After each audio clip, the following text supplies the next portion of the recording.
तर मित्रांनो, दिल्लीच्या राजकारणात गेल्या काही दिवसांपासून खूप शांतता होती.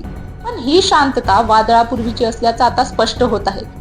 कारण अचानक अशी एक बातमी समोर आली ज्यामुळे केवळ दिल्लीच नाही तर संपूर्ण देशाच्या राजकारणात खळबळ उडाली. नमस्कार मित्रांनो, मी सपना, स्वागत आहे तुमचं माझी बातमी या चॅनलला सबस्क्राईब नसेल केलेलं तर नक्की करून घ्या. आंदोलनातून जन्माला आलेला आणि स्वतःला सामान्य माणसाचा पक्ष म्हणवणारा आम आदमी पार्टी आज मोठ्या संकटात सापडल्याची चर्चा रंगली आहे.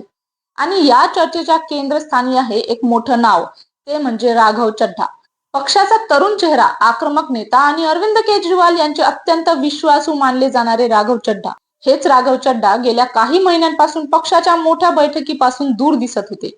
सुरुवातीला अनेकांना वाटलं की ही फक्त राजकीय व्यस्तता असेल, पण पडद्यामागे काहीतरी मोठं शिजत असल्याची चर्चा वाढत होत्या. आणि मग अचानक दिल्लीत पत्रकार परिषद बोलवण्यात आली. मीडिया पोचला, कॅमेरे सुरू झाले आणि सगळ्यांना वाटलं नेहमीसारखं एखादं राजकीय वक्तव्य होईल. पण इथे संपूर्ण खेळ पलटला. राघव चड्ढा यांनी जाहीर केले की ते फक्त पक्ष सोडत नाही तर त्यांच्या सोबत आणखी 6 खासदारही पक्ष सोडणार आहेत आणि भाजपमध्ये जाणार आहेत.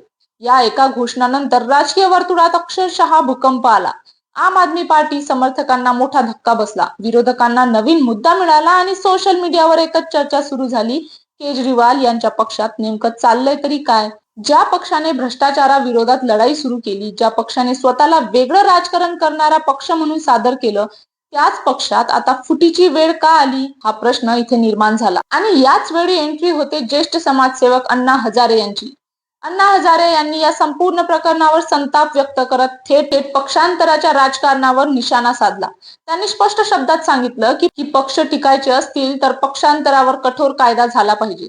सत्ता दिसली की पक्ष बदलायचा, पैशांसाठी विचार बदलायचा आणि जनतेच्या मनाचा अपमान करायचा, हे लोकशाहीसाठी धोकादायक असल्याचं अण्णांनी सांगितलं. ते पुढे म्हणाले की आज अनेक नेत्यांना समाज आणि देशापेक्षा सत्ता आणि पैसा महत्वाचा वाटतो. सत्तेतून पैसा आणि पैशातून सत्ता हा खेळ सुरू आहे आणि त्यामुळे जनतेने मतदान करताना चरित्रवान लोकांना निवडून दिलं पाहिजे. विशेष म्हणजे ज्या आंदोलनातून इंडिया अगेन्स्ट करप्शन उभं राहिलं आणि ज्यातून पुढे आम आदमी पार्टी तयार झाली, त्याच आंदोलनाचे प्रमुख चेहरा असलेले अण्णा हजारे यांची ही प्रतिक्रिया आता अधिकच चर्चेत आली आहे. आता सर्वात मोठा प्रश्न असा आहे की राघव चड्ढा यांनी हा निर्णय नेमका का घेतला. पक्षात अंतर्गत नाराजी होती का, की भविष्यातील मोठ्या राजकीय समीकरणांची ही सुरुवात आहे. 2029च्या निवडणुकांपूर्वी देशाच्या राजकारणात आणखी मोठं वादळ निर्माण होणार आहे. 2029च्या निवडणुकांपूर्वी देशाच्या राजकारणात आणखी मोठे बदल होणार आहेत का, हे प्रश्न अजून अनुत्तरित आहेत.